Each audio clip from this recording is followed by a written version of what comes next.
In this video, we are going to study about the scapula. The scapula is one of the bones of the shoulder girdle. It is a flat bone, triangular in shape, and it is situated in the posterolateral part of the chest wall, overlapping the second to seventh rib.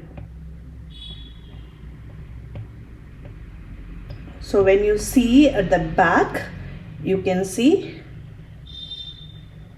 it overlaps second to seventh rib. So this is the second, third, fourth, fifth, sixth and seventh rib. When you see the surfaces, the scapula present two surfaces. So this is the costal surface. Whichever highlighted in the pink color is the costal surface, and then you have the dorsal surface. So highlighted in the pink color is the dorsal surface.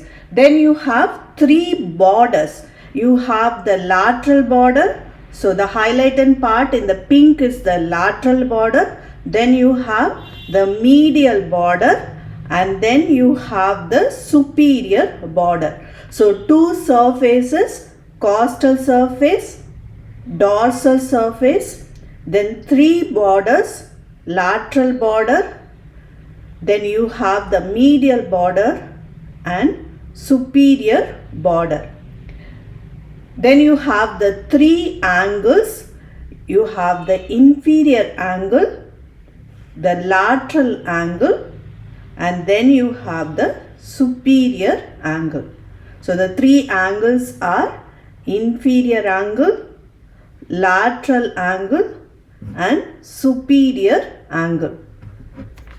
Then you have three processes, the acromion process, then you have the coracoid process, then you have the spinous process. The part highlighted in the green color is the spinous process.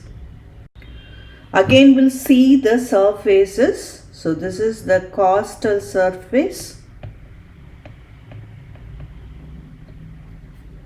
Then you have,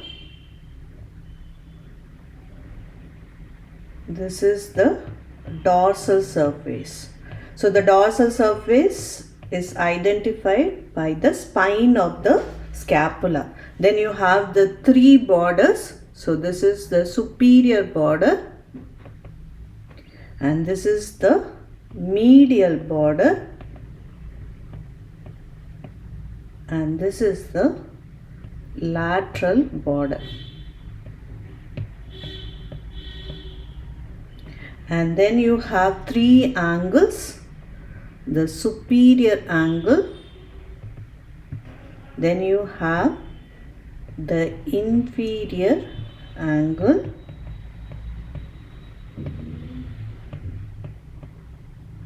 and this is the lateral angle. Then we'll see the three processes. So this is the coracoid process, and this is the acromion process, and then you have the spinous process. So this is the spinous process. So next we'll see the angles in detail. So this is the lateral angle. The lateral angle is present at the junction between the superior and the lateral borders. It is truncated and bears a pear shape. So this is the pear shaped cavity that is called as the glenoid cavity or the fossa. So this is the glenoid cavity or the fossa. The glenoid cavity articulates with the head of the humerus. So this is the head of the humerus to form the shoulder joint.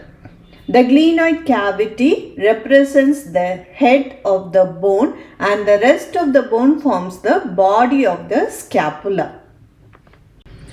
When the arm is pendant, that is anatomical position, the glenoid cavity is directed laterally, slightly upward and forward.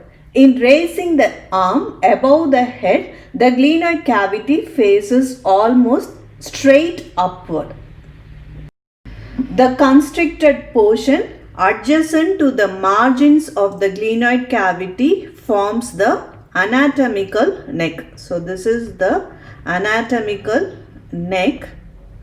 The surgical neck is represented in front by a line extending from the suprascapular notch. So this is a suprascapular notch, a line extending from the suprascapular notch to the infraglenoid tubercle.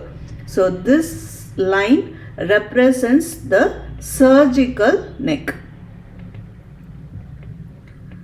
So in front it is represented by a line connecting the suprascapular notch to the infraglenoid tubercle.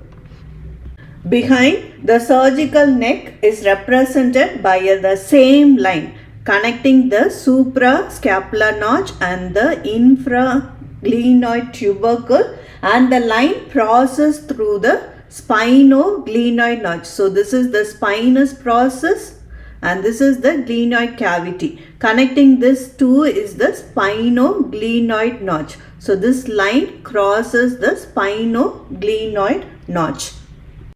Next we'll see the costal surface. So what you are seeing is the costal surface. It presents a shallow concavity and it is directed forward and medially. Then you have the narrow strip of bone, so extending along the medial border. So this region gives attachment to that is the insertion of serratus anterior. So along this narrow strip, the upper region is marked as a triangular ridge and lower also is marked as a triangular ridge, and here you have a narrow ridge. So this upper triangular ridge receives the insertion of first digitation of the serratus anterior. The narrow ridge receives the insertion of the second and third digitations of the serratus anterior, and the remaining 5 digitations they converge on the lower triangle over the inferior angle. Here you can see the serratus anterior muscle. Now you can see the insertion of the serratus anterior muscle along the medial border, extending from the superior angle to the inferior angle on its costal surface. Here you can see this is the first digitation of serratus anterior inserted into the upper triangular area. The second and the third is inserted along the narrow strip along the medial border, and the fourth, fifth, 6th, 7th and 8th, the last 5 digitation, they converge and gets inserted to the lower triangular area at the inferior angle. A rounded longitudinal ridge affects the costal surface close to the lateral border, and the rest of the costal surface is concave, more so towards the glenoid cavity. This is marked by 3 or more oblique ridges. You can see 3 or more oblique ridges which runs upward and laterally from the medial border. The subscapularis muscle arises by fleshy fibers from most of the costal surface, including the rounded ridge but excluding the front of the neck of the scapula.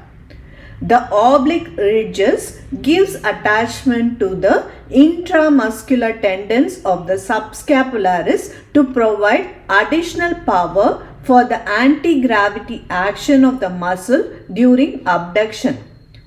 The longitudinal ridge acts as the lever when the lower digitations of the serratus anterior rotate the scapula during elevation of the upper limb above the head. Here you can see the attachment of the subscapularis muscle along the costal surface, and here you can see it is attached to the longitudinal ridge close to the lateral border, but it is not attached to the neck of the scapula. See, this area is the neck of the scapula, so it is not attached to the front of the neck of the scapula. Next we'll see the dorsal surface. The dorsal surface is divided by a triangular shelf-like projection, that is the spine of the scapula. So this is the spine of the scapula, which divides the dorsal surface into a smaller supraspinous fossa. So this is present above the spine, supraspinous fossa, and then you have a larger infraspinous fossa. So this is present below the spine, infraspinous fossa. Both the fossa, they communicate with each other through the spinoglenoid notch. So connecting the spine and the glenoid cavity, you get the spinoglenoid notch.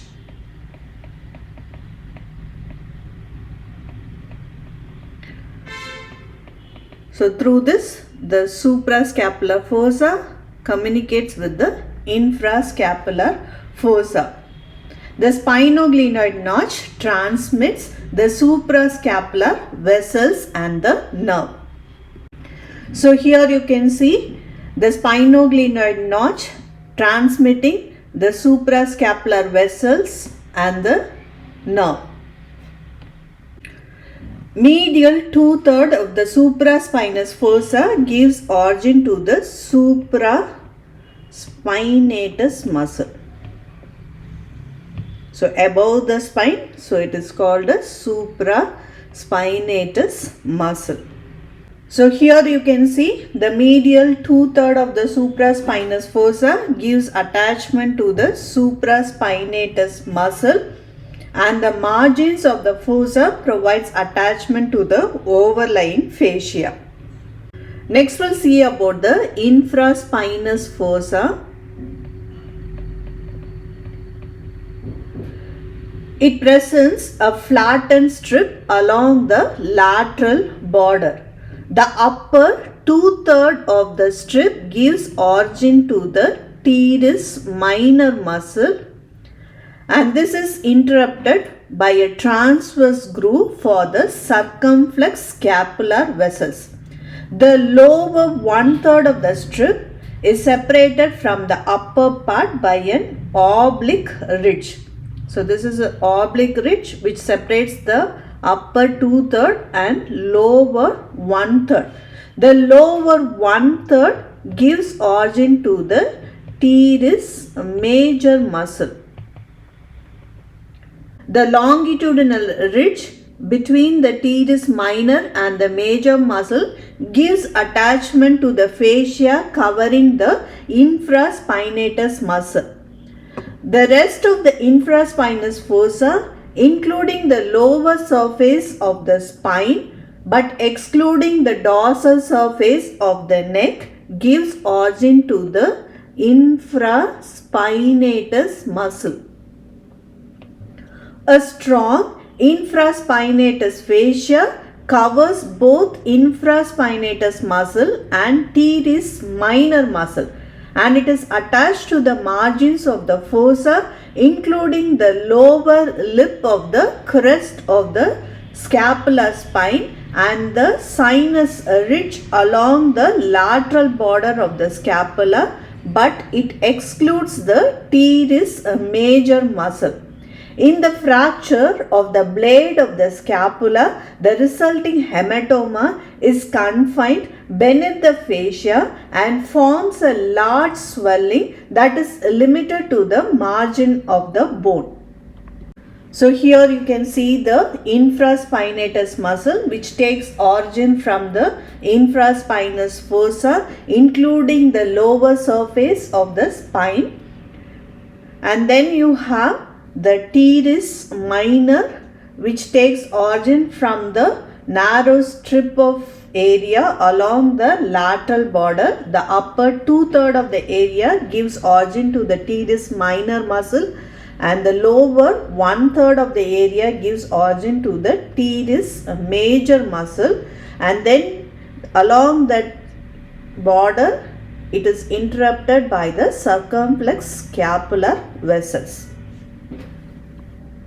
Next we'll see the lateral border or axillary border.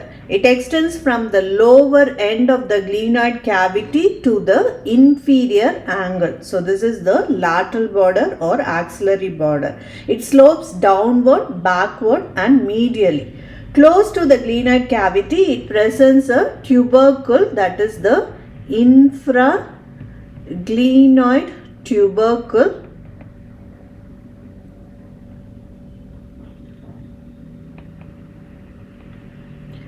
which gives attachment to the long head of the triceps brachiae muscle. The rest of the border provides attachment to the subscapularis on the costal surface and teres minor and major muscle on the dorsal surface. So this is the long head of the triceps, which takes origin from the infraglenoid tubercle, and the lateral border along the costal surface gives origin to the subscapularis muscle.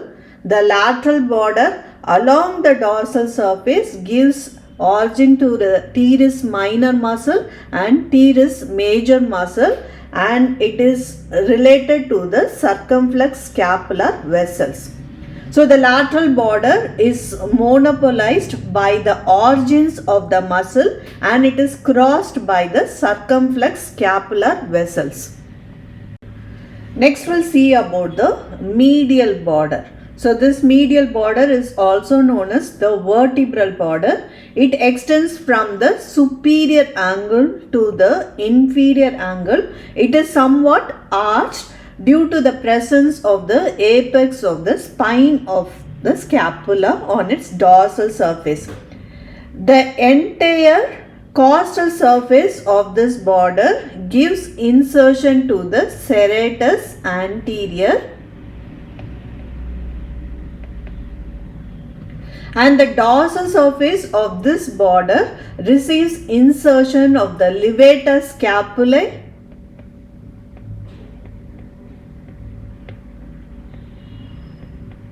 so this gives attachment from the superior angle to the apex of the spine. Then it gives attachment to the rhomboids muscle, rhomboids,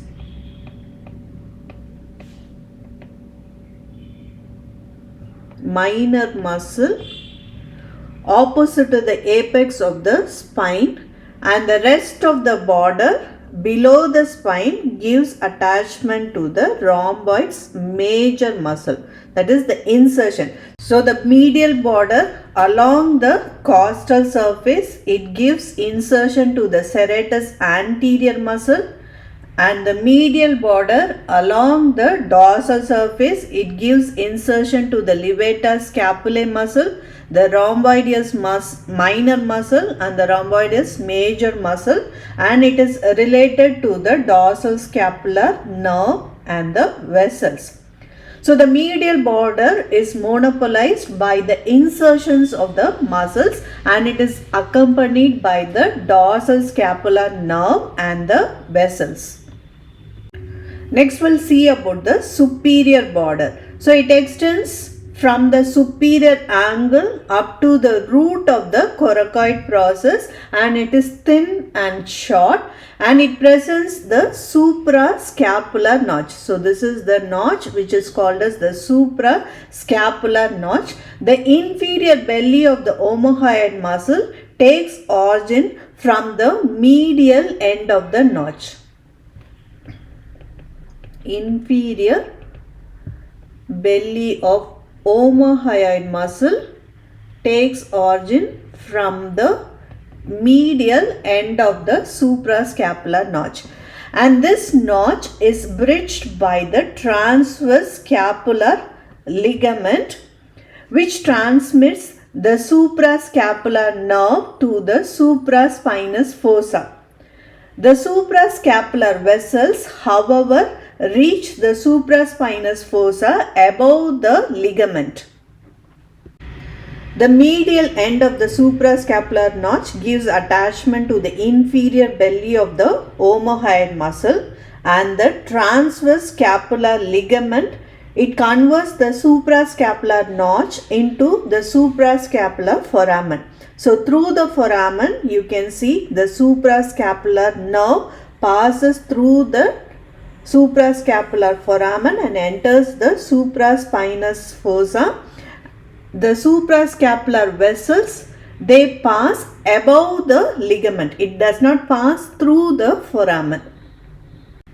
The circumflex scapular artery and the suprascapular artery, they pass respectively along the lateral and the superior borders, and the dorsal scapular artery, or sometimes the descending branch of the transverse cervical artery, runs along the medial border of the scapula. So these vessels, they take part in the anastomosis on the costal and the dorsal surface of the scapula and the dorsal surface of the acromial process, and they establish a collateral anastomosis between the branches of the first part of the subclavian artery and the third part of the axillary artery.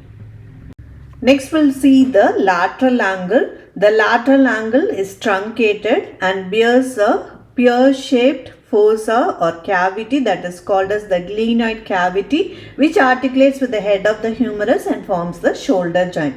The articular surface is narrow above, and just above it you have a tubercle, that is the supraglenoid tubercle, and this gives attachment to the long head of the biceps brachiae muscle. The floor of the glenoid cavity is covered by the articular hyaline cartilage, and the fossa is made deep by a fibrocartilaginous rim, the glenoidal labrum, which is attached to the peripheral margin of the glenoid cavity except at the supraglenoid tubercle. The anterior margin of the articular fossa is grooved for the tendon of the subscapularis, and the fibrous capsule of the shoulder joint is attached around the periphery of the glenoid cavity outside the labrum, so that it includes the supraglenoid tubercle but excludes the infraglenoid tubercle. So here you can see the supraglenoid tubercle giving attachment to the long head of the biceps brachiae muscle. The peripheral rim of the glenoidal fossa gives attachment to the glenoidal labrum, which deepens the glenoidal cavity, and outside that it gives attachment to the fibrous capsule of the shoulder joint, and here you can see the intra-articular origin of the long head of the biceps brachiae muscle. The glenoidal cavity is covered, the floor of the glenoid cavity is covered by the articular hyaline cartilage. Next we'll see about the inferior angle. It is a meeting place of the lateral and the medial border, and it overlaps the 7th rib or the 7th intercostal space, and it is palpable beneath the upper border of the latissimus dorsi and moves round the thoracic wall during the elevation of the arm. The dorsal surface of the inferior angle gives insertion to the lower 4 or 5 digitations of the serratus anterior. On the dorsal surface, the inferior angle gives origin to the teres major muscle and a few slips of latissimus dorsi muscle. So here you can see the inferior angle corresponds with the 7th rib or the 7th intercostal space, and it is palpable beneath the upper border of the latissimus dorsi muscle.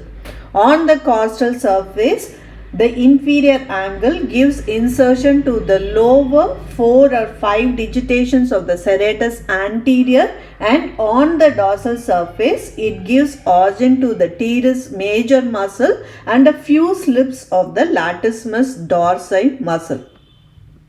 Next we'll see about the superior angle. The superior angle is the junction of the medial and the superior border of the scapula. The angle is deeply placed and it is overlapped by the trapezius, and it is crossed dorsally beneath the muscle by the spinal part of the accessory nerve. Here you can see this is the superior angle, and it is overlapped by the trapezius muscle, and it is related to the spinal accessory nerve beneath the muscle. Next we'll see the spine of the scapula. So this is the spine of the scapula. It is a triangular bony projection from the dorsal surface of the body of the scapula, and it intervenes between the supraspinous fossa and infraspinous fossa, and the spine presents an apex. So this is the apex, and then you have the base. So this is the base. Then you have the upper and the lower surface. So this is the upper surface. And then you have the lower surface. So this is the lower surface. And then you have the posterior free border. So this is the posterior free border which forms the crest of the spine. Now we'll see about the apex of the spine of the scapula. It lies at the medial border of the bone at the level of T3 spine. It presents a smooth triangular area upon which the lower fibers of the trapezius tendon glide, which is separated by a bursa. So here you can see this is the apex of the spine which corresponds with the T3 spinous process, and it is overlapped by the trapezius muscle. Then we'll see the base. The base is also known as the lateral border, which is free and thick, and it forms the posterior boundary for the spinoglenoid notch. So connecting the spine of the scapula and the glenoid cavity, spinoglenoid notch. The upper and the lower surface of the spinous process participate in the formation of the supra and the infraspinous fossae and provides the origin to the supraspinatus and the infraspinatus muscle respectively. Here you can see the upper surface of the spine gives attachment to the supraspinatus muscle, and the lower surface of the spine gives attachment to the infraspinatus muscle. Next we'll see the crest or the posterior margin of the posterior border of the spine of the scapula. The crest is entirely subcutaneous and it is continuous laterally with the upper surface of the acromial process, and the crest presents an upper lip and the lower lip. The upper lip is continuous laterally with the medial border of the acromion process, and it receives the insertion of the middle fibers of the trapezius. The lower lip is continuous with the lateral border of the acromion at the acromial angle. So this acromial angle acts as a subcutaneous landmark for the surface anatomy. The lower lip gives origin to the posterior fibers of the deltoid. So here you can see the upper lip. It gives insertion to the middle fibers of the trapezius, and the lower lip gives origin to the posterior fibers of the deltoid muscle. Next we'll see the acromion process. It projects forward as a flattened plate from the lateral end of the spine and overhangs the glenoid cavity. It is greatly strengthened by the base of the spine, which fades away on its undersurface. The acromion process presents a lateral border. So this is the lateral border and this is the medial border, and then you have the tip. So this is the tip and this is the dorsal surface, and the other surface is the undersurface. So here this is the undersurface of the acromion process. The lateral border extends from the acromial angle to the tip, and it gives origin to the middle fibers of the deltoid, and this border presents 4 tubercles and which gives attachment to the fibrous septa, which provides additional origin to the fibers of the deltoid. Hence, the middle fibers of the muscle possess multipinnate arrangement. The tip of the acromion beneath the deltoid gives attachment to the coracoacromial ligament. So, connecting the coracoid process and the acromion process, coracoacromial ligament.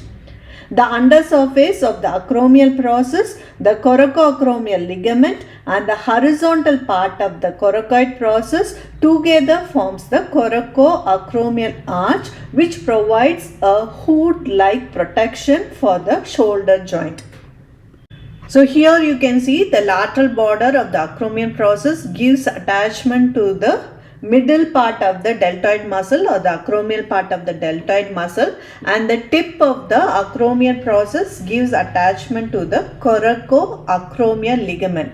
So the undersurface of the acromion process, the coracoacromial ligament along with the coracoid process, the horizontal part of the coracoid process, they form the coracoacromial arch. Next we'll see the medial border of the acromial process. The medial border of the acromion presents in the anterior part of oval facet for the articulation with the lateral end of the clavicle to form a plain synovial joint, the acromioclavicular joint. The rest of the medial border is continuous with the upper lip of the crest of the spine, and it receives the insertion to the middle fibers of the trapezius.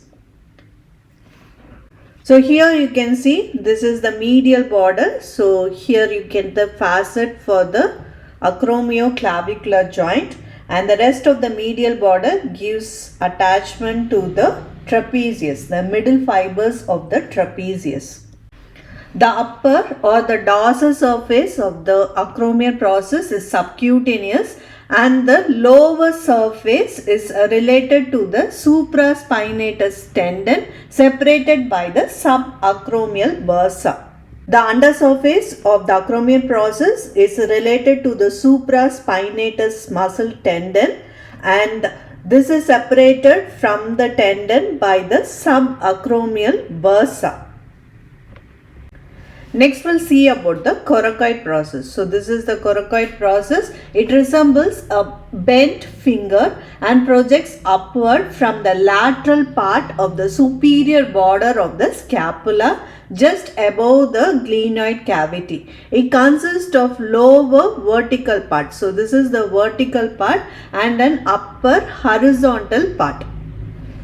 The horizontal part ends in a blunt tip which is directed forward and slightly laterally in the anatomical position, and it is palpable through the anterior fibers of the deltoid muscle about 2.5 centimeters below the clavicle at the junction of medial 3/4 and the lateral 1/4 of the bone. The vertical part is related to the subscapularis muscle in front and supraspinatus muscle behind. and the supraglenoid tubercle gives attachment to the long head of the biceps brachiae, and the transverse scapular ligament is attached to the root of the coracoid process and converts the suprascapular notch into a foramen. The vertical part is related to the subscapularis muscle in front and supraspinatus behind, and it gives origin, the supraglenoid tubercle gives origin to the long head of the biceps brachiae, and the transverse scapular ligament is attached to the root of the coracoid process and converts the suprascapular notch into a foramen. The horizontal part bends forward and laterally from the vertical part and presents a conoid tubercle on the dorsal surface at the junction between the vertical and the horizontal part. It presents a superior surface, then you have the inferior surface, and then you have the anteromedial border, and then the posterolateral border, and then you have the tip. The upper surface and adjoining the anteromedial border gives insertion to the pectoralis minor muscle. The rest of the anteromedial border gives attachment to the trapezoid part, and the conoid tubercle gives attachment to the conoid part of the coracoclavicular ligament. The posterolateral border gives attachment to the coracoacromial and coracohumeral ligaments from medial to lateral side. The tip of the coracoid process gives origin to the coracobrachialis muscle medially and short head of the biceps brachiae laterally. The upper surface and the adjoining anteromedial border gives insertion to the pectoralis minor muscle. The rest of the anteromedial border gives attachment to the trapezoid part of the coracoclavicular ligament. The conoid tubercle gives attachment to the conoid part of the coracoclavicular ligament. The posterolateral border gives attachment to the coracoacromial ligament and coracohumeral ligament from medial to lateral side. The tip of the coracoid process gives attachment to the coracobrachialis medially and short head of the biceps brachiae laterally. Next we'll see the morphology of the scapula. The scapula is a composite muscle and it's formed by the fusion of the dorsal element, which is represented by the body of the scapula, ventral elements represented by the coracoid process, and the precoracoid bone at the tip of the coracoid process.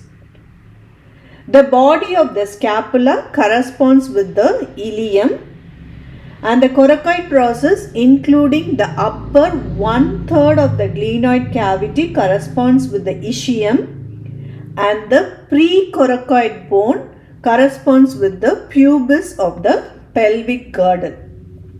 The muscles attached to the ventral elements of the scapula are supplied by the nerves arising from the ventral divisions of the brachial plexus, and the muscles attached to the body of the scapula representing the dorsal element are supplied by the nerves derived from the dorsal divisions of the brachial plexus, with exceptions of the trapezius, levator scapulae and omohyoid, because these muscles are migrated from the trunk and attached to the shoulder girdle for functional reasons.